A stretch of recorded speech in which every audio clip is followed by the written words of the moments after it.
Hola, en esta ocasión vamos a hablar de lo que son las NIC o NIF, Normas de la Información Internacional Financiera. Para entender a grosso modo lo que significa NIC o NIF, debemos remitirnos al año 1973, que fue el año en que se creó el IASC, que traduce International Accounting Standard Committee, y en español Comité de Normas Internacionales de la Contabilidad.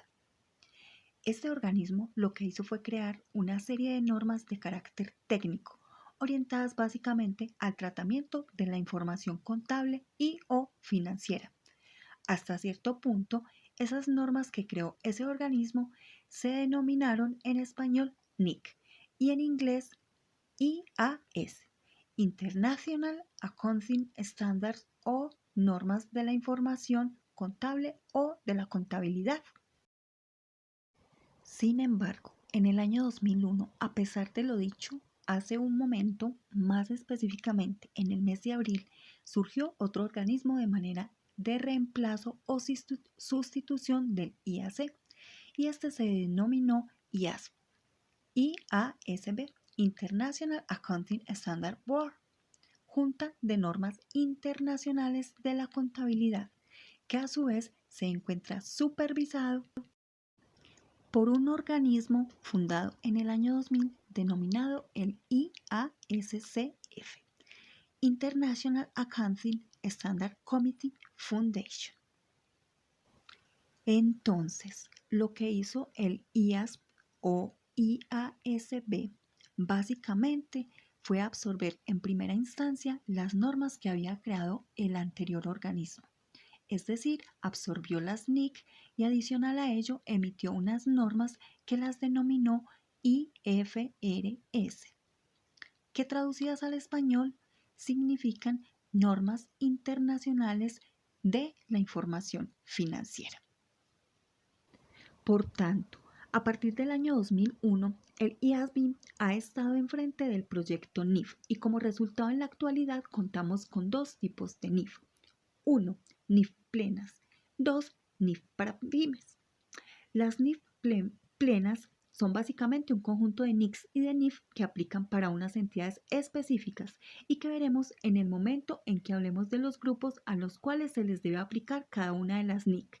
Entonces, con lo cual diré, con respecto a las NIF para pymes, el IASB notó que existían unas medianas y pequeñas empresas a las cuales implementar NIF plenas les implicaría un costo desmesurado. Por tanto, emitió las NIF para pymes, que de alguna manera son las NIF plenas, pero en forma resumida, y todo dentro de una sola NIF,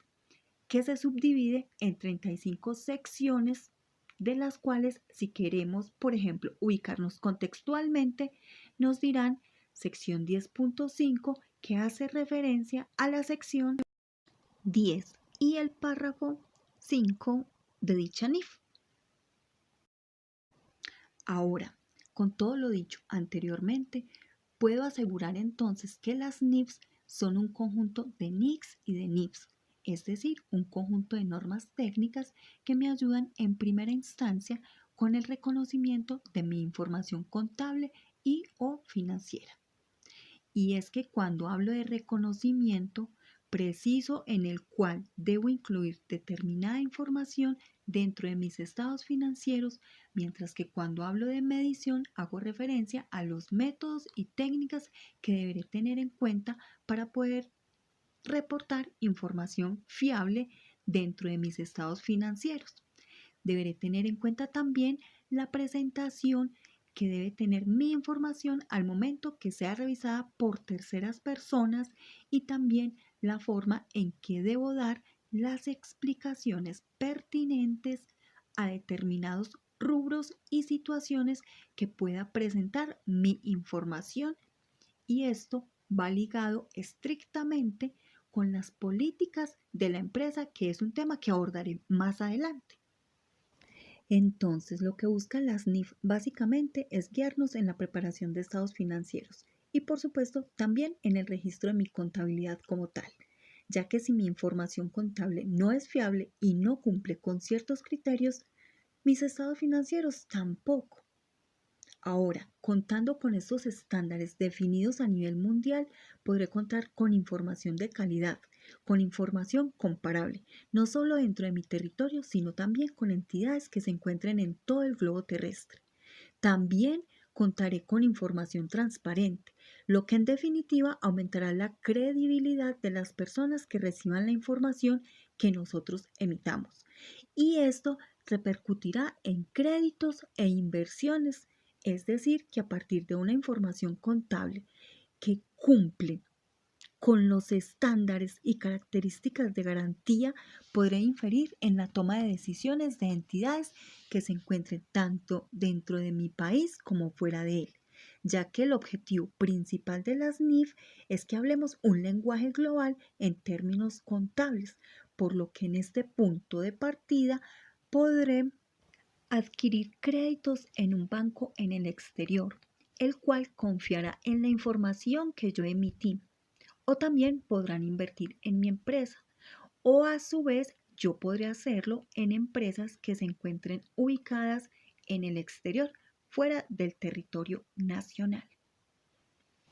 Con lo dicho, entonces, si hiciéramos un comparativo entre las NIF y las normas locales de un determinado país, y cuando hablo de normas locales hago referencia a las prácticas que actualmente se llevan para poder registrar y o reportar, medir y reconocer la información contable. Es que cuando hablo de NIF, no solamente hablo de globalización mundial, sino que también hablo de observar una información desde el punto de vista financiero y por ende orientado a la toma de decisiones.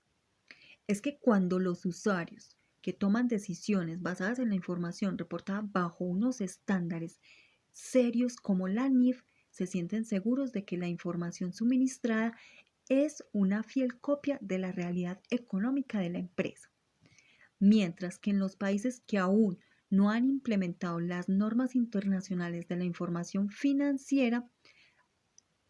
se le tiende a dar un enfoque fiscal, es decir, que la información que se registra en contabilidad está orientada básicamente a la declaración de los impuestos. ¿Cuáles impuestos? Los impuestos de este territorio y no lo importante que, como dije anteriormente, es la toma de decisiones de los usuarios de la información contable o financiera. Un ejemplo de esto resulta en el siguiente esquema, en donde tengo por una parte el punto de vista NIF y por otra parte el punto de vista de la contabilidad local respecto de la vida útil de los activos fijos. Y es que respecto de la NIF, cuando hablo de la vida útil de un activo fijo, debo tener en cuenta el tiempo que planeo usar el activo, mientras que desde el punto de vista de la contabilidad local, no en todos los países, pero sí en muchos que no han implementado la NIF, se tiene una vida útil fija. En este caso, por ejemplo, son 5, 10 y 20 años para activos diferenciales, por lo que según la norma fiscal, si tengo un edificio, para ello es independientemente de las condiciones que tenga el edificio, el uso, el sector y otros factores variables del ambiente. Ese edificio, tanto para una empresa como para otra, tendrá la misma vida útil, mientras que en las NIF un solo activo fijo puede tener varias vidas útiles, dependiendo de la empresa y dependiendo de una serie de variables que pueden influir en las políticas de dicha empresa para definir la vida útil de un determinado activo. Entonces, según las NIF, la vida útil no será de 20 años como constante, sino un dato variable, dependiendo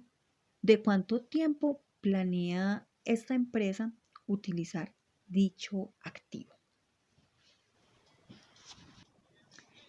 Es así entonces como a grosso modo resumimos un poco lo que son las normas internacionales de la información financiera.